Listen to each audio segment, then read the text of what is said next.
Selamat hari Minggu bagi kita semuanya. Kita bersyukur kita kembali lagi bertemu dengan pelayanan online Ephata Church Ministries. Saya Handri Karundeng kembali lagi menyapa Anda dalam firman Tuhan pada pagi hari ini. Terdapat di dalam 1 Petrus pasal 4 ayat 7 sampai ayat yang ke 11. Bunyinya demikian: kesudahan segala sesuatu sudah dekat. Karena itu kuasailah dirimu dan jadilah tenang, supaya kamu dapat berdoa. Tetapi yang terutama, kasihilah sungguh-sungguh seorang akan yang lain, sebab kasih menutupi banyak sekali dosa. Berilah tumpangan seorang akan yang lain dengan tidak bersungut-sungut. Layanilah seorang akan yang lain sesuai dengan karunia yang telah diperoleh tiap-tiap orang, sebagai pengurus yang baik dari kasih karunia Allah. Jika ada orang yang berbicara, baiklah ia berbicara sebagai orang yang menyampaikan firman Allah. Jika ada orang yang melayani, baiklah ia melakukannya dengan kekuatan yang dianugerahkan Allah, supaya Allah dimuliakan dalam segala sesuatu, karena Yesus Kristus ialah yang mempunyai kemuliaan dan kuasa sampai selama-lamanya. Amin. Saudara, kembali lagi firman Tuhan mengingatkan kepada kita bahwa waktu telah menunjukkan sudah pada masa endingnya. Alkitab berkata kesudahan segala sesuatu sudah dekat. Jadi usia bumi ini sebenarnya usia penggenapan dari firman Tuhan untuk kedatangan Yesus yang kedua kali sebenarnya sudah sangat dekat. Dengan fenomena-fenomena yang sementara terjadi sekarang, itu adalah bagian dari tanda-tanda bahwa Yesus Kristus akan segera datang kembali. Makanya Alkitab berkata kesudahan segala sesuatu sudah dekat. Karena sudah dekatnya kedatangan Tuhan, dituntut di sini Alkitab berkata, kuasailah dirimu dan jadilah tenang. Jadi waktu sekarang dibutuhkan adalah penguasaan diri dan ketenangan.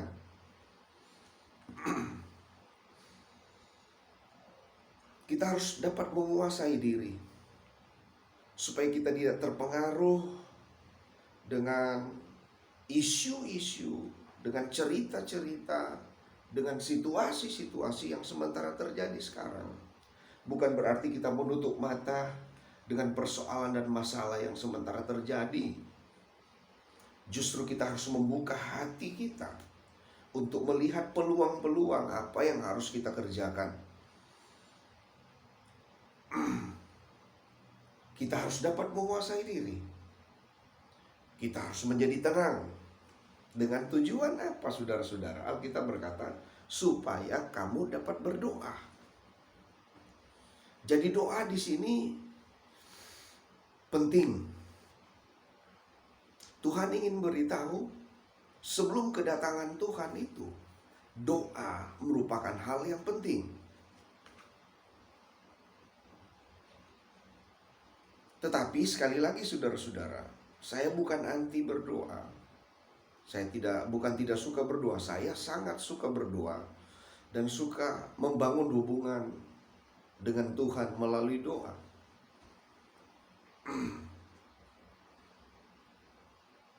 ayat ini tidak berhenti sampai di doa saja. Tetapi saya melihat firman Tuhan ingin beritahu kepada kita bahwa doa-doa kita harus diaplikasikan. Kenapa kita harus menguasai diri? Kenapa kita harus tenang? Supaya kita dapat berdoa. Dan bukan cuma sampai di situ. Ayat 8 berkata begini, saudara-saudara. Tetapi yang terutama, nah ini dia. Tetapi yang terutama, kasihilah sungguh-sungguh seorang akan yang lain, sebab kasih menutupi banyak dosa. Jadi karena kesudahan segala sesuatu sudah dekat, dituntut adalah kita harus dapat menguasai diri dan menjadi tenang, supaya kita dapat berdoa. Tetapi firman Tuhan tidak sampai di situ.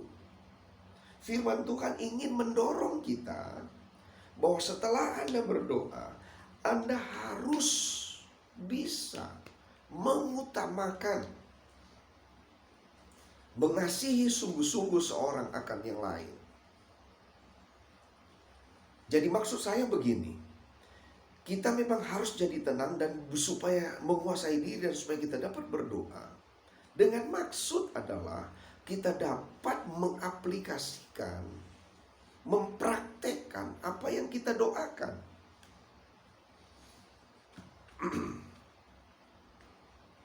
Doa kita tentang kasih supaya kita dapat mengaplikasikan kasih itu kepada orang-orang dengan sungguh-sungguh.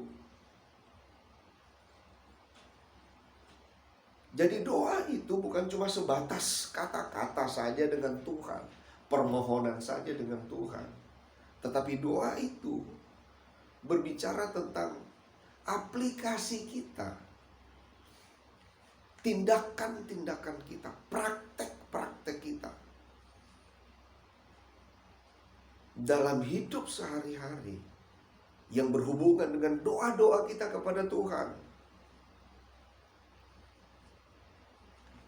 Doa kita kepada Tuhan tentang bagaimana kita dapat mengasihi orang, kita harus praktekkan itu. Bagaimana kita dapat menolong dan membantu orang, kita harus dapat praktekkan itu.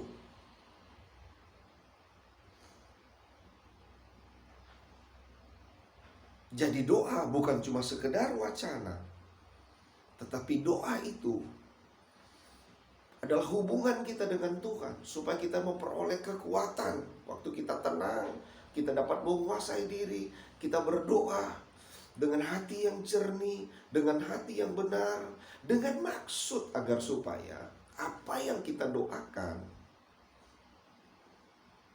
dapat kita lakukan, laksanakan dalam kehidupan sehari-hari.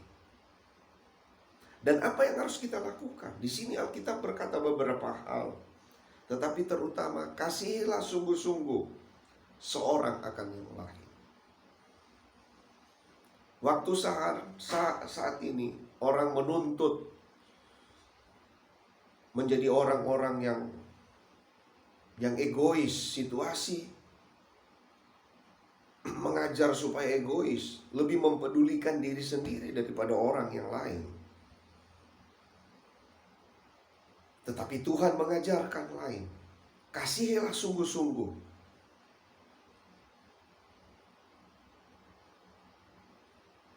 seorang akan yang lain.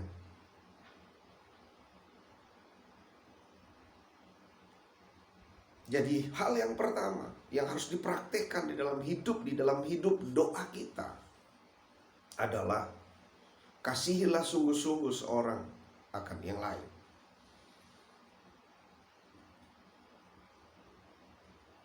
Ayat 9 dia berkata, berilah tumpangan seorang akan yang lain dengan tidak bersungut-sungut. Ayat-ayat ini berbicara tentang praktek-praktek hidup. Apa nilai-nilai hidup kita? Ayat ini berbicara tentang bagaimana seorang Kristen yang berdoa itu harus mengaplikasikan apa yang dia doakan. Jika engkau berdoa, syafaat untuk bangsamu. Jangan hanya berhenti berdoa, tetapi lakukanlah sesuatu untuk bangsamu, untuk negaramu. Jika engkau berdoa untuk kesejahteraan kotamu, untuk kesejahteraan di mana kita tinggal saat ini, jangan hanya sampai di doa, tetapi Anda harus belajar untuk ada di tengah-tengah kota.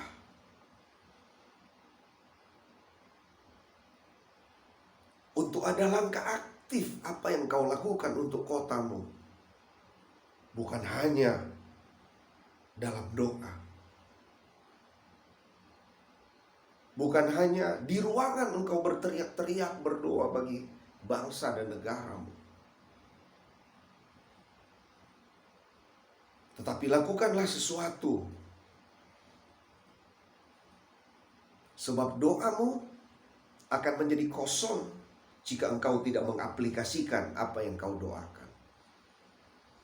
Ayat-ayat ini memberitahu bagaimana seharusnya seorang yang berdoa.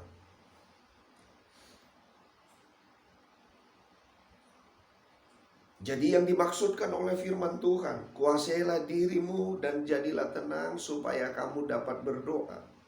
Jangan berhenti sampai di situ. Sebab ayat itu akan tetap berlanjut mendorong kita untuk mempraktekkan apa yang kita doakan, apa yang kita minta kepada Tuhan. Ayat 11, jika ada orang berbicara, baiklah ia berbicara sebagai orang yang menyampaikan firman Allah. Jika ada orang melayani, baiklah ia melakukannya dengan kekuatan yang dianugerahkan Allah. Coba perhatikan baik-baik. Ada berapa poin di sini yang mendorong saudara untuk aktif terlibat mempraktekkan apa yang Anda doakan. Saya tidak anti berdoa, saya adalah orang yang berdoa.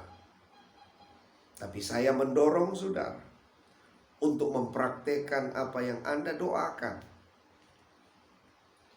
Gereja sekarang terlalu banyak berdoa, terlalu banyak berteori,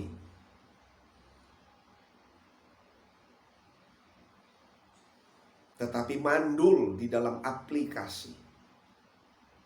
Tidak mampu untuk mempraktekkan apa yang didoakan kepada Tuhan. Waktu Yesus berdoa di Getsemani, Bapa, kalau boleh cawan ini lalu daripadaku, tapi bukan kehendakku yang terjadi, tetapi kehendakmu lah yang terjadi. Waktu Yesus berdoa, saat itu juga dia mempraktekkan apa yang dia doakan. Dan minggu-minggu ini adalah minggu Paskah. Setelah dia berdoa di Getsemani, dia mengikuti satu proses penganiayaan, satu proses penghancuran dirinya. Dia mengikuti satu proses kehidupan yang tidak mudah. Dia harus dihina, dia harus dilukai, dia difitnah, dia mengalami satu masalah yang sangat menakutkan.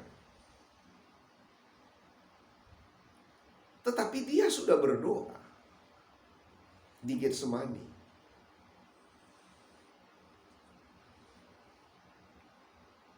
Artinya dia sudah berkomitmen untuk melaksanakan apa yang dia doakan.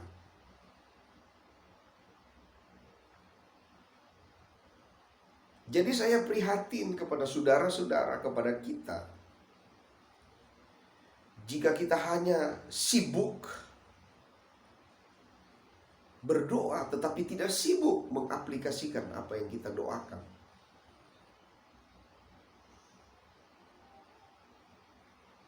Dan menurut saya itu merupakan kehidupan yang tidak seimbang. Satu kehidupan yang tidak jujur. Satu kehidupan dengan hidup dengan topeng rohani. Satu kehidupan yang tidak mencerminkan kehendak Bapa. Satu kehidupan yang bersembunyi dalam kegiatan-kegiatan rohani. Jadi tidak heran jika masalah datang,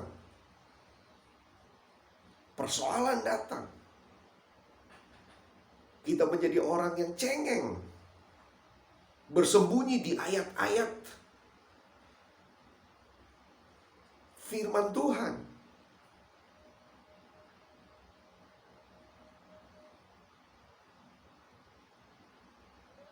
Kita berdoa, bangsa, pulihkan bangsa kami, pulihkan kota kami.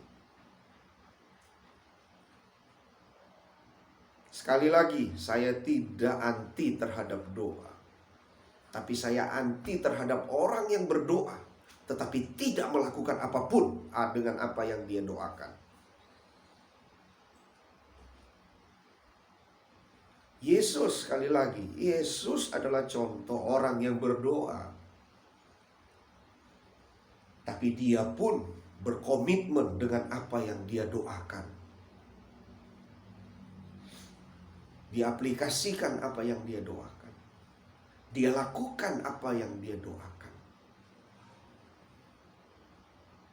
Dan Anda tahu itu tidak mudah. Tidak gampang bagi Yesus untuk melakukan apa yang dia doakan. Tetapi dia percaya, waktu dia melakukan apa yang dia doakan, dia sedang melakukan kehendak Bapanya. Waktu dia melakukan apa yang dia menjadi kehendak Bapanya, ada kekuatan, ada kesanggupan, ada kemampuan, ada penyertaan Bapa. Waktu dia belajar melaksanakan kehendak Bapanya dengan apa yang dia doakan. Jadi saudara-saudara, mari kita belajar untuk mempraktekkan apa yang kita doakan. Sekali lagi, doa itu penting. Tetapi hal yang lebih penting lagi adalah Anda harus berkomitmen dengan doa-doa Anda. Anda berdoa bagi bangsa dan negara.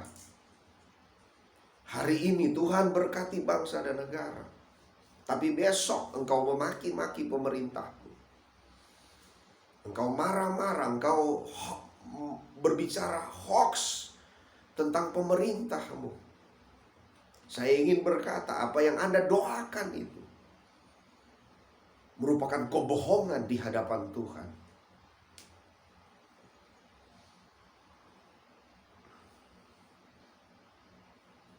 Tuhan, pulihkanlah bangsa kami.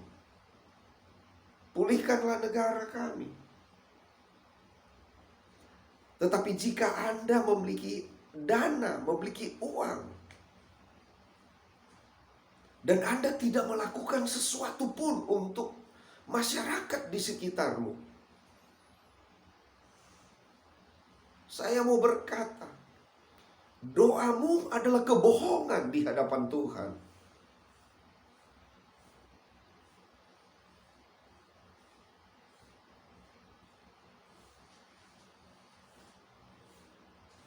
Belajarlah untuk mempraktekkan apa yang Anda doakan.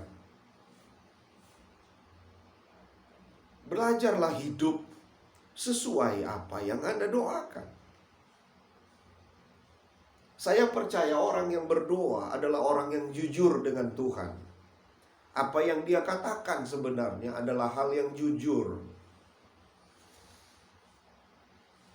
Tapi kejujuran itu akan teruji di dalam tindakan dia setiap hari. Apakah sesuai dengan apa yang dia katakan kepada Tuhan di dalam doanya.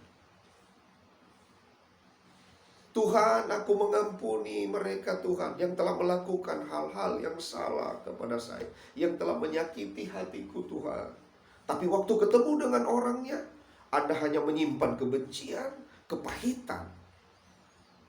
Dan saya mau berkata, doamu adalah kebohongan di hadapan Tuhan.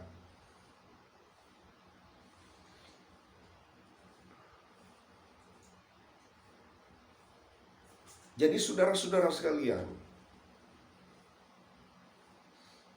coba kita renungkan kembali firman Tuhan pada pagi hari ini. Surat Petrus yang pertama pasal 4 ayat 7 sampai ayat yang ke-11 ini. Kadang-kadang kita tidak fair dengan firman Tuhan. Kita hanya mengambil ayat yang ke-7 untuk mendemonstrasikan betapa hebatnya doa. Saya mau berkata doa itu hebat. Tetapi akan lebih dahsyat jika doamu engkau praktekkan di dalam hidupmu.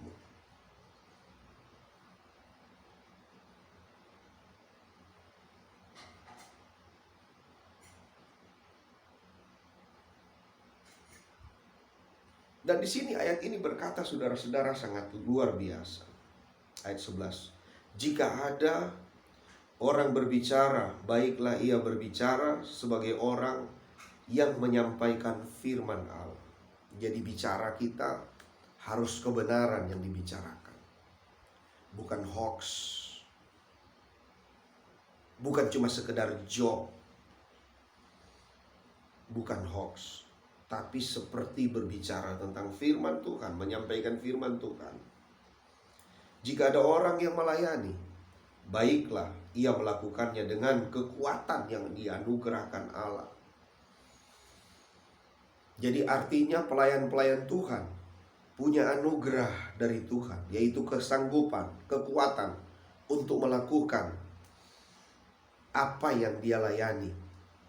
Jangan khawatir, Anda disupport oleh Tuhan untuk tetap terus melayani. Hamba-hamba Tuhan yang saat ini mengalami masalah, apalagi hamba-hamba Tuhan yang masih merintis pelayanan, sudah tidak ada lagi yang hidup di dalam pelayanan. Banyak hamba-hamba Tuhan karismatik, Pantekosta, yang hidup di dalam pelayanan, yang saya tahu saat ini berada dalam tantangan iman yang besar.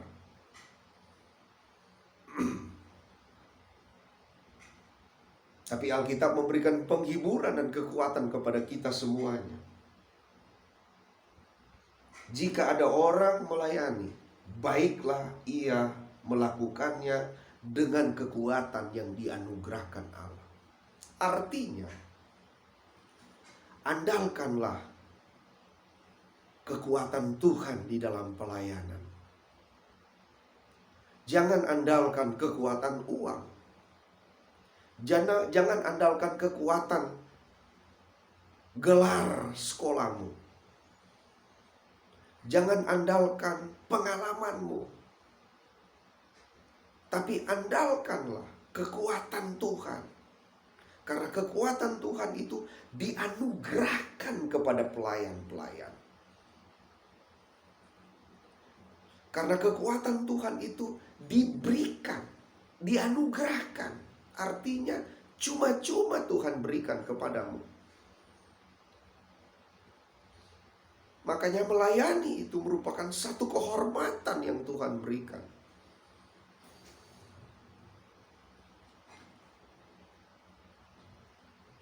Jangan takut dengan tantangan. Saya pun sebagai hamba Tuhan kadang-kadang muncul kekhawatiran.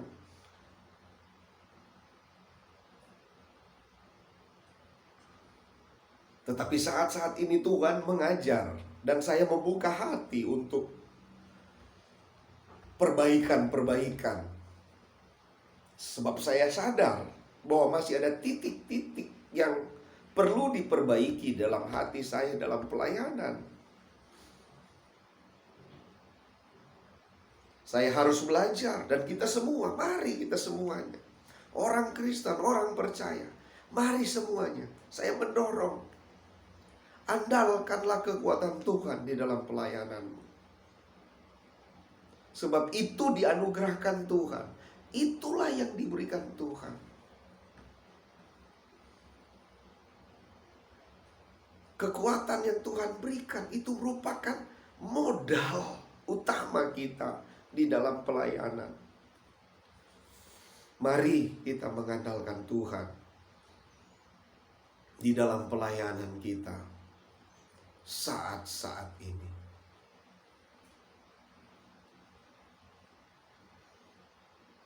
Para pelayan-pelayan yang ada di kota, dulunya setiap hari Minggu engkau begitu gagah.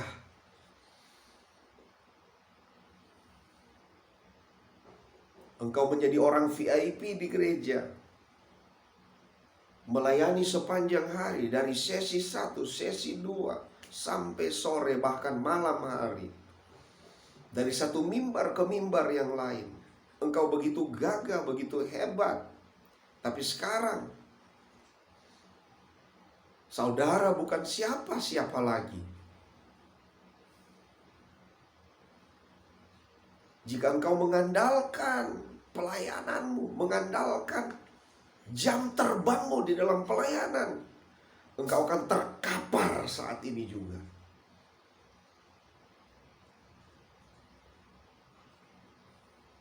Tapi saya percaya, jika kita mengandalkan kekuatan Tuhan, jika kita mengandalkan kekuatan yang Tuhan anugerahkan, yang anugerahkan kepada kita, engkau akan tetap terus berjaya dan melayani Tuhan. Walaupun mungkin pelayananmu akan memiliki dimensi yang berbeda.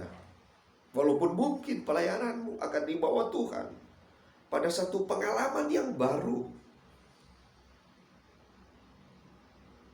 Tapi saya percaya Tuhan akan memberikan engkau kekuatan. Karena itulah anugerah Tuhan bagi setiap pelayan-pelayan. Kekuatan Allah menyertai.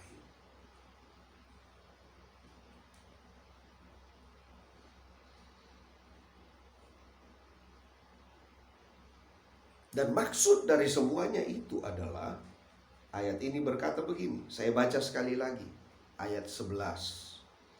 Jika ada orang yang berbicara, baiklah ia berbicara sebagai orang yang menyampaikan firman Allah. Jika ada orang yang melayani, baiklah ia melakukannya dengan kekuatan yang dianugerahkan Allah. Dengan maksud, dengan tujuan, dengar baik-baik. Dengar baik saudara, supaya Allah dimuliakan dalam segala sesuatu.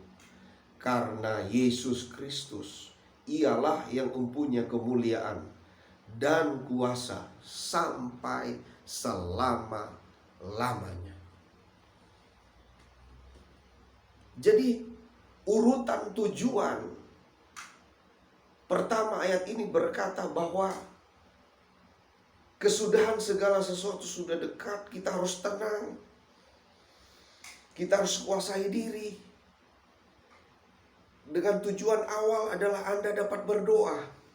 Dan setelah Anda dapat berdoa dengan tenang, Anda saudara dapat berdoa dengan hati yang murni kepada Tuhan. Anda harus melangkah keluar dari doa itu untuk mempraktekkan doamu. Mengasihi dengan sungguh-sungguh orang-orang yang lain.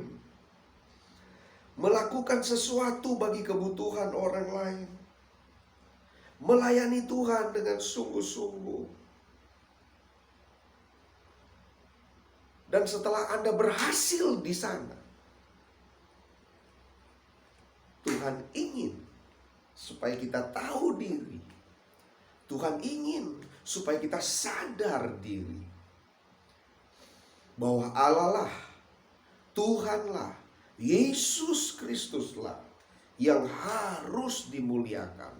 Sebab dialah yang mempunyai kemuliaan dan kuasa sampai selama-lamanya. Biarlah pesan firman Tuhan pada minggu ini memulihkan hati kita, memulihkan paradigma kita.